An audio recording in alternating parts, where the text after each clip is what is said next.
சரண் Krishna YouTube சேனலுக்கு உங்களை அன்புடன் வரவேற்கின்றேன். வரக்கூடிய அட்சய திருதி நாளில் இந்த 3 பொருட்கள் வாங்கி உங்கள் குலதெய்வத்திடம் வைத்து விடுங்கள். அது என்ன பொருள், எந்த நேரத்தில் வாங்கணும், ஏன் அட்சய திருதி என்று இந்த 3 பொருட்கள் வாங்கணும் அப்படிங்கிறத பற்றி தான் இந்த வீடியோவில் தெளிவாக நம்ம பார்க்க போகிறோம். நம்ம சேனலில் உள்ள வீடியோவை ஃபஸ்ட் டைம் நீங்கள் பார்க்குறீங்க அப்படின்னா மறக்காமல் நம்ம சேனலை சப்ஸ்கிரைப் பண்ணி வச்சுக்கோங்க. நம்ம சேனலில் தொடர்ந்து குலதெய்வ பதிவுகள், ஆன்மீக தகவல்கள் வந்து கொண்டே இருக்கும். வாங்க வீடியோக்குள்ளே போகலாம். ஒவ்வொரு வருடமும் சித்திரை அமாவாசைக்கு பின் வரும் வளர்பிறை திருதியை அட்சய திருதி என்று அழைக்கின்றோம். அட்சயம் என்றால் தேயாது, குறைவில்லாத அள்ளி அள்ளி கொடுக்கும் திரியை தான் இந்த அட்சய திருதி அப்படின்னு நம்ம சொல்கிறோம். இந்த அட்சய திருதி அப்படிங்கிறது பலருக்குமே அட்சய திருதி அப்படின்னாலே உடனே நகை வாங்கணும், தங்கம் வாங்கி நம்ம வீட்டில் வைக்கணும். ஏன்னா நம்ம வீட்டில் தங்கம் செல்வ நிலை உயர்ந்து கொண்டே இருக்கணும் அப்படிங்கிறது ஒவ்வொருத்தரோட மிகப்பெரிய ஆசையாகவே இருக்குது. ரொம்ப கஷ்டப்படுறவங்க கூட அன்றைக்கி ஒரு குண்டுமணி தங்கமாவது வாங்கி நம்ம வீட்டில் வைக்கணும் அப்படின்னு நினைப்போம். இந்த அற்புதமான நாளில் நம்ம செய்யக்கூடிய குலதெய்வ வழிபாடாக இருக்கலாம். அடுத்தது வாங்கக்கூடிய பொருட்களுக்கான பலன்கள் கண்டிப்பாக அதிகரித்து கொண்டே இருக்கும். மேலும் இந்த அட்சய திருதி நாளில் பார்க்கடலை கடையும் போது ரத்தினங்கள், காமதேனு, சந்திரன் மற்றும் மகாலட்சுமி ஆகியோர் தோன்றினர். அலைமகள் அவதரித்த தினமும் இந்த அட்சய திருதி தான். பெருமாளுக்கே கடன் கொடுத்தவர் குபேரர். அந்த குபேரர் லக்ஷ்மி தேவியை வணங்கி செல்வத்தை பெற்ற தினம் இந்த அட்சய திருதி. இந்த நாளில் முடிஞ்ச வரைக்கும் நம்ம முதல்ல காலில் குலதெய்வத்தை வணங்கிட்டு, குலதெய்வத்திற்கு இந்த 3 பொருட்கள் வாங்கி வைத்த பிறகு லக்ஷ்மி பூஜை மற்றும் குபேர தீபம் இதெல்லாம் ஏற்றி வழிபாடு செஞ்சோம் அப்படின்னா நம்ம வீட்டில் செல்வ நிலை அப்படிங்கிறது கட்டாயம் உயரும். இப்போ இந்த குலதெய்வத்தை எப்படி அட்சய திருதி அன்னைக்கு வணங்கணும், அந்த முக்கியமான வாங்கி வைக்க வேண்டிய 3 பொருள் என்ன அப்படிங்கிறதையும் பார்த்துருவோம். முதல்ல காலைல எந்திரிச்சோன்னே 6:30 மணிக்கு மேலே தான் இந்த திருதியை அப்படிங்கிறது நமக்கு வர்றது. அதனால் 6:35க்கு மேலே நம்ம குலதெய்வ தீபம் அப்படிங்கிறது ஏற்றணும். இந்த முறை அட்சய திருதி நிறைந்த வெள்ளிக்கிழமை வருது. வெள்ளிக்கிழமை சுக்கிர ஓரை ரொம்பவே விசேஷம். அதுலேயும் அட்சய திருதியும் சேரும்போது அந்த நேரம் ரொம்ப ரொம்ப ரொம்பவே முக்கியமான நேரம். இந்த நேரங்களில் தான் நம்ம இந்த 3 பொருட்கள் வாங்க போகிறோம். அதாவது 6:35 முதல் 7 மணிக்குள்ள அருகில் இருக்கிற மளிகை கடையிலேயே கட்டாயம் இந்த 3 பொருட்களும் கிடைக்கும். இதற்காக நீங்கள் ரொம்ப தூரம் அலையணும் அப்படிங்கிற அவசியம் இல்லை.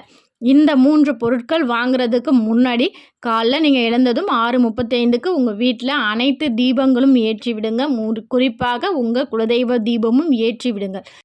ஏற்றி வைத்த பிறகு அருகில் இருக்கிற கடைக்கு சென்று பச்சரிசி, வெல்லம், உப்பு இந்த 3 பொருட்களையும் வாங்கிட்டு வந்து நேராக உங்கள் பூஜை அறையில் வைங்க. எதற்காக இந்த பொருள் வாங்கணும் அப்படிங்கிற காரணத்தை முதல்ல சொல்கிறேன். இயற்கை தோன்றும் போது இயற்கையோடு சேர்ந்து முதல்ல கிடைத்த பொருட்கள் தான் இந்த 3 பொருட்களும். இந்த 3 பொருட்கள் நம்ம வீட்டில் இருக்கும்போது, அதுவும் அட்சய திருதி நாளில் நம்ம வாங்கும்போது இனிப்பு நம்ம வீட்டில் என்றைக்குமே இனிமையான செய்திகள் வந்து கொண்டே இருக்கும். பச்சரிசி அரிசிக்கு, அன்னத்திற்கு என்றும் குறைவு அப்படிங்கிறது வரவே வராது. உப்பு மகாலட்சுமியின் சொரூபம். அனைத்து செல்வங்களுக்கும் அதிபதியாக இருப்பது முதலில் கல்லுப்பு. அதனால் இந்த 3 பொருட்களையும் வாங்கிட்டு வந்து உங்கள் குலதெய்வத்தின் பாதத்தில் வச்சுட்டு அன்னைக்கு உங்களால் முடிஞ்சால் ஒரு சக்கரை பொங்கல் குலதெய்வத்திற்கு நெய்வேத்தியமாக வைங்க. நெய்வேத்தியமாக வைத்து விட்டு தீப தூப ஆராதனை காட்டலாம். இன்னும் உங்களுக்கு நேரம் இருக்குது அப்படின்னா உங்கள் குலதெய்வத்தை மனதார வேண்டி கொண்டு, குலதெய்வம் நமக, நம்ம ஏற்கனவே நம்ம சேனலில் நிறைய சொல்லியிருக்கோம். உங்கள் குலதெய்வம் பெயர் சொல்லி நமக, நான் என் குலதெய்வத்தை வணங்குகிறேன் அப்படின்னு 27 முறை, 51 முறை, 108 முறை உங்களுக்கு எவ்வளோ நேரம் இருக்கோ அத்தனை முறை உங்கள் குலதெய்வ முன்னாடி உட்கார்ந்து நீங்கள் வணங்கலாம். அடுத்தது லக்ஷ்மி சோத்திரம், லக்ஷ்மி 108 போற்றிகள் தாராளமாக படிக்கலாம். இல்லைங்க எங்களால் இந்த 6:30 மணிலேருந்து 7 மணிக்குள்ளே செய்ய முடியலை அப்படிங்கிறவங்களுக்கு அடுத்து இன்னொரு நேரமும் இருக்குது. அது என்ன நேரம் பார்த்தீங்கன்னா காலை 7:30 முதல் 9 மணி வரை. இந்த நேரம் குளிகை நேரம். குளிகை அப்படிங்கிறது நம்ம எந்த விஷயம் செய்கிறோமோ அது நம்ம வீட்டில் தொடர்ந்து செய்து கொண்டே இருப்போம். அப்போ இந்த 3 பொருட்களும் நீங்கள் தாராளமாக வாங்கலாம். அதுவும் இந்த அட்சய திருதி நாளில் இந்த 3 பொருட்கள் வாங்கி வைத்து மேற்சொன்னபடி தான் உங்கள் குலதெய்வ போற்றி, அடுத்து லக்ஷ்மி சோத்திரம், உங்கள் இஷ்ட தெய்வ வழிபாடு, இது அனைத்துமே செய்யுங்க. இது ஏன் காலையில் செய்யணும் அப்படின்னா, பொதுவாகவே வெள்ளிக்கிழமை சுக்கிர ஹோரை நேரத்தில், இந்த குளிகை நேரத்தில், நல்ல நேரத்தில், இந்த 3 நேரங்களும் பார்த்திங்கன்னா காலை பொழுதுலேயே அமைஞ்சிரும். 10 to 12 ராவு காலம், அதற்கு முன்னாடியே இது 3மே வந்துடும். இந்த நேரங்களில் நம்ம வழிபாடு செய்து முடிக்கும்போது நமக்கு அனைத்து விதமான நல்ல பலன்களும் கிடைக்கும். அன்னைக்கு ஃபுல்லாகவே உங்கள் வீட்டில் ஒரு நல்ல எனர்ஜி இருந்துக்கிட்டே இருக்கும். இதை முடித்த பிறகு 10 to 12 உங்கள் வீட்டுக்கு பக்கத்தில் இருக்கிற உக்கிர தெய்வங்களின் கோவிலுக்கு செல்லலாம். துர்க்கை வழிபாடு செய்வது ரொம்ப சிறப்பு. துர்க்கையை இந்த ராகு கால நேரத்தில் தீபம் ஏற்றி வழிபாடு செய்யும்போது ஒரு 7 வாரம் 9 வாரத்தில் நீங்கள் எவ்வளோ பெரிய வேண்டுதல் வைத்தாலும் அது உடனே நிறைவேறும். இதுதான் துர்க்கைக்கு இந்த குறிப்பிட்ட நேரத்தில் அதுவும் செய்யணும்.